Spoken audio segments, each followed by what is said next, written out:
The top stories of the week. We're joined now by New South Wales Greens MP David Shoebridge and Federal Liberal MP Jason Falinski. Good morning to you both. Jason, I might begin with you there, because in that intro I noticed that you were shaking your head, disagreeing that there is a stoush going on between former Prime Minister Tony Abbott and Malcolm Turnbull. You'd have to say that he is causing a bit of destabilisation within your party. Why would I have to say that? Well, because it's what everyone else is saying, and he's openly disagreeing with the Prime Minister on certain issues. Well, I don't think he's openly disagreeing with the Prime Minister at all. I mean, everyone in the New South Wales Liberal Party, indeed in all political parties, as David and I know, are trying to find ways to get people to get more involved in the political process. Our democracy operates on mass participation. Tony Abbott and Malcolm Turnbull and Mike Baird all have ideas about this. They're very similar ideas. It's just how we get it to that point, and that's what the discussion is about today. I mean, that's what democracy is about, argument and discussion. Let's just wind back a little, though, and see what happened in Parliament early this week, and that's in regards to the debate over the Adler shotgun and whether those regulations should be lessened as far as... Well, it's actually tied to the Australian Building and Construction Bill. I think people have sort of lost that point to a degree as far as the horse trading was concerned. Oh, yeah. But that disagreement in opinion, if you like, as to whether Tony Abbott knew of a deal being done, and that was fairly... it was a fairly pointed difference between the PM and the former PM. So I'm as confused as you are, Andrew, on this, because it seems that we've spent a week talking about two people who are in complete agreement with each other. So I sit in front of Tony Abbott in Parliament. His seat's next to mine. He's a decent human being, one of the most decent human beings in politics. He doesn't want to see gun control diminished in Australia. The Prime Minister doesn't want to see that. The only disagreement around gun control this week is, as David knows, most firearms that are involved in criminal activity are illegally imported. The government wants to increase penalties for people who illegally import guns. The Labor Party is resisting the call to do that. That's been the only disagreement on gun control this week. Well, there was another disagreement, wasn't there, Jason? And that was about twice now the Liberal Party's involved itself in deal-making, sort of contra-deal makings, to weaken our gun laws to get unrelated legislation through. The first time was on an immigration bill, and when Tony Abbott and Dutton and others denied it, Lionhelm produced the email that made it clear they'd cut a deal, that there would be a sunset clause on the importation ban for that dangerous 8-shot Adler in return for his vote on an immigration bill. And then when they start dudding him on it, he comes out and says, well, you know, you want to deal with me now on the ABCC with another contra deal on the guns, and I can't trust you. That's pretty clear that we're saying a coalition government who should be proud of what John Howard did in 1996 and defending our gun laws, willing to water them down to do some pretty ugly contra deals in Parliament. We see this all the time in the New South Wales Parliament. We've got two shooters MPs. Happens all the time. But it's really, really, I think, disheartening for many people to see those same pro-gun contra deals finding their way into the federal parliament. Well, David, I just disagree with you completely, and you know as well as I do, and as you know, and I know you know. Well, both of us want to see less guns in our community. So we agree on that. Then don't allow the importation of an 8-shot. Both of us know that most of the guns in the community that are used in crimes are illegally imported. And we also know, and you also know, because I've seen your Twitter feed on this, that these classifications are done by state governments at COAG. Well, Jason, I'm not going to be verbal by you on that gun thing. The importation of guns has been, of the Adler in particular, has been banned until the states agree. The biggest source of guns in the illegal market, the guns that criminals get their hands on or potentially terrorists get their hands on, and who would want to have a terrorist getting their hands on an 8-shot repeat action shotgun, but the biggest source of guns into illegal hands is leakage from the legal market. So if we bring thousands of these 8-shot Adlers into our shore by removing the import ban, which is the contra deal that your party's been toying with Senator Lionhelm, we've got thousands more of these guns that can leak into the wrong hands, and nobody other than a tiny pro-gun minority wants that. Come from? That the AFP and the National Crime Commission. The federal police have made it very clear that most guns used in criminal activity, Jason. That is not true. Untrue. David, that is true. Well, you should read their evidence to the most recent Senate report, where they made it very clear that the largest sources of guns going into the illegal market is leakage from the legal market. Leakage David, from the this ban came They become about illegal because once the they're Abbott stolen or government- lost. Sorry. They become illegal once they're stolen or lost. I mean, that's true.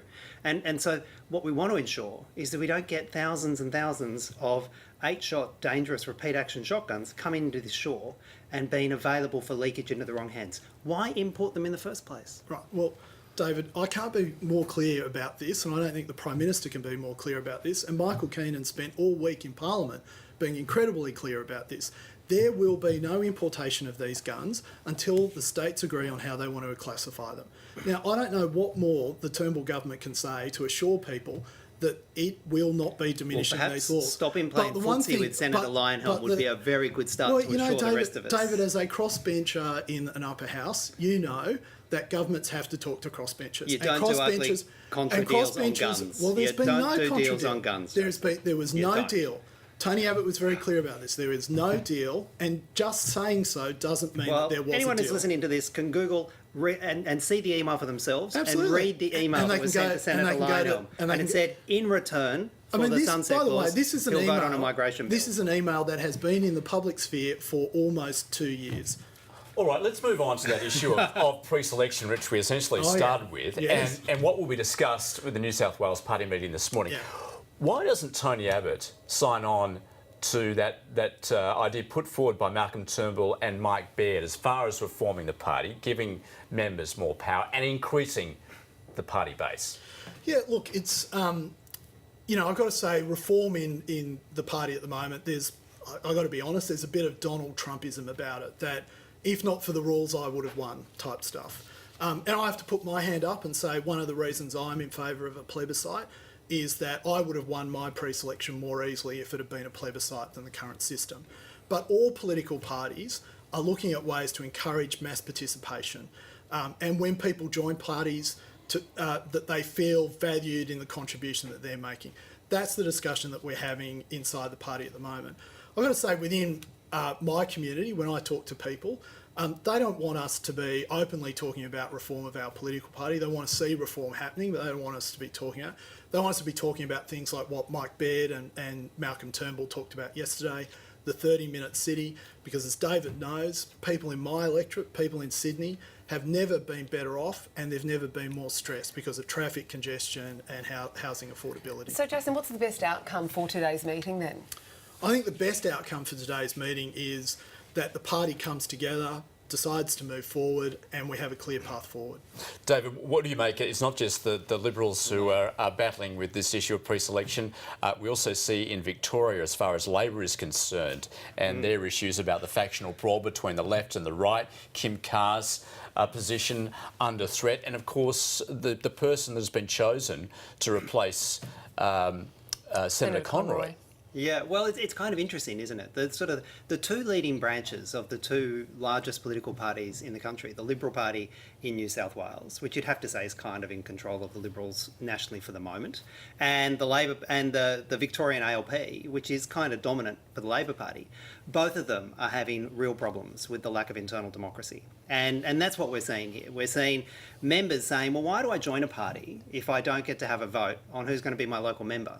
And if my vote on policy and my views on policy aren't binding and you know, followed by the MPs, and that's kind of the argument we're seeing here. And I think for the first time, people are actually having a look at these two political parties that are meant to be, you know, part of a democratic system, and realising how fundamentally undemocratic they are. Are you saying the Greens have risen above all this and all your open and transparent? Well, no, I'm not. So what I would like to say. You had your own pre-selection problems earlier this year with the upper house replacement. What we have in New South Wales is a fundamentally democratic system, which is every single member. But not everyone was happy with that outcome. No, but every single member, to replace a senator, a casual vacancy in New South Wales, every single member gets a one and equal vote.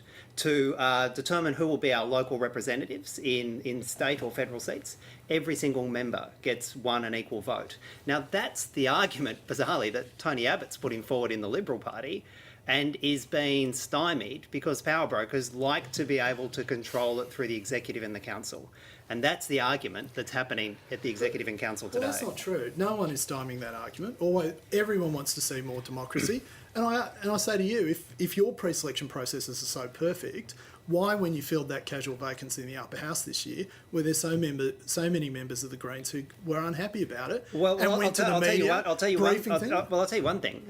You've had Bob Brown say saying that certain people in the Greens in New South Wales should move on. Well, with all due respect to Bob Brown, if the Tasmanian Greens are not the most democratic part of the Greens federally, every federal party has their branches that could do with more democracy. New South Wales Greens have the most democratic in the country. But that should be matched by reform in the Liberal Party in New South Wales to give members the right, and I think we probably agree on this, Jason. Yes, we do. Give members the right to choose their candidates. I agree. And that should be met by reform in the Victorian Labor Party to do exactly the same. Before we move on from this topic to our last one, I just want to ask, I want to put this to both of you. Mr Shorten's decision to back Kimberley Kitching for the seat vacated by Stephen Conroy, is this going to be problematic for him, a bit of a thorn in his side going forward? It's got that kind of albatross around the neck moment, doesn't it? I mean, you coming into Parliament, and when your supporters, the first thing that they have to say is, oh, this person deserves a presumption of innocence, which is, I think, the big support that she got from her own side. Well, that's a pretty tough way of entering Parliament. Now, I've got a huge amount of criticism of that Royal Commission. It was very biased and very one-eyed. But those findings are literally an albatross around her neck. And why invite that? Jason, let's move on to the issue of home ownership and the struggle that young people have in getting into the home into the property. And well, of What course, did you have for breakfast? Well, I looked for smashed avocado and couldn't find it on the menu. of course, what you're talking about is Bernard Salt, the social commentator, who brought up that issue, saying, why are these people spending all that money on smashed avocado for their breakfast on Saturday morning? They should be saving for a home loan. Yeah.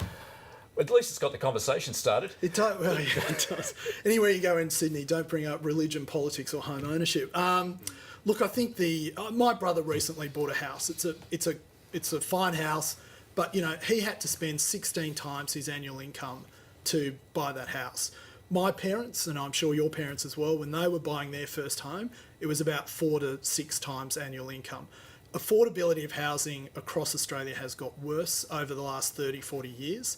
The underlying reason for that is because we have kept downward pressure on supply, demand has increased, and now people are finding it incredibly hard to get into the market. Yeah, now potentially, and no matter how many breakfasts you miss, that's not going to solve that problem. Potentially, though, we do have an apartment glut looming, and some people are saying, well, look, maybe you should just bide your time, wait, those prices will fall. Well, I think we have a construction sector which goes in these surges.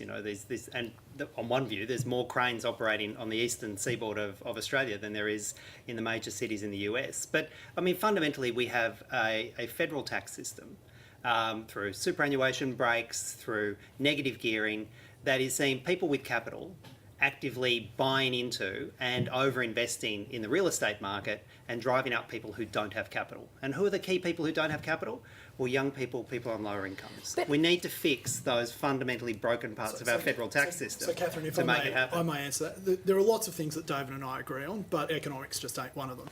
If you want, big supporter of negative gearing, because if you want to to increase supply in the market and drive down prices, that's why an apartment glut, if it's true, is good. It will drive prices down, it will make apartments more affordable, and people can enter the market. If you want to increase supply, capital gains tax, negative gearing are important suppliers of capital for the construction of these things. You remove those tax breaks, all you're going to do is increase prices and make housing more very briefly unaffordable. before you go, millennials who might be watching the program right now, who think it's just out of their reach, is that the situation that is being presented to them, or should they be tightening their belts and saving more and being more disciplined? The millennials I know are some of the hardest working.